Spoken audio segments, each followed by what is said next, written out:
Hi, TFT fans. Remember when I said I was working on bringing you Thoughts for Thursday Live? If you have a favorite video from this past you'd like to nominate for the debut session in May, drop me your suggestions. I'll be picking one next week. The place where quality relationships begin. Hi, I'm Ed Riggins, but most people just call me Riggo, and welcome back to Thoughts for Thursday. Quality interactions are the foundation of quality relationships. And quality interactions require emotional intelligence. And emotional intelligence begins with self-awareness.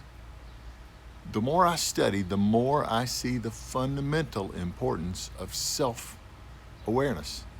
It shows up all over the place. Here are just 3 examples. First, when I took Harvard's program on negotiation many years ago, the very first day, they gave us a test that held up a mirror to our own negotiating style. In other words, we began with self-awareness. Second, Mark Brackett is a research psychologist and the founding director of the Yale Center for Emotional Intelligence. He has this technique called RULER, R-U-L-E-R. R, recognizing. U, understanding. L, labeling. E, expressing. R, regulating. In other words, he begins with self-awareness.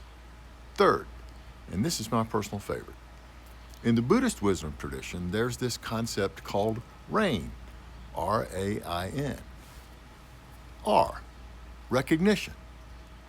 Wow, notice this. Something's happening with me. A, acceptance.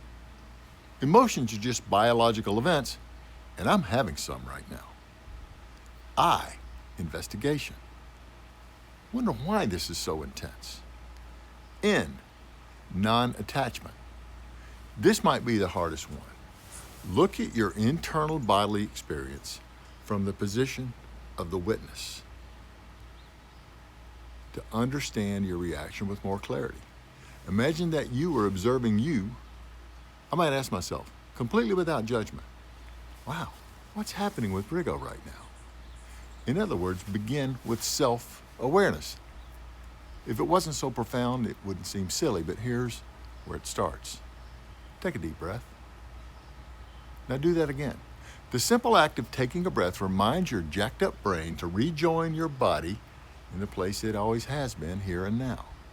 It reminds you that this thing you identify as you lives inside this thing called a human body.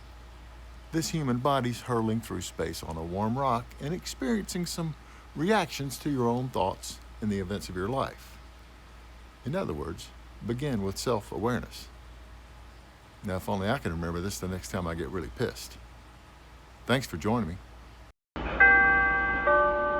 Doors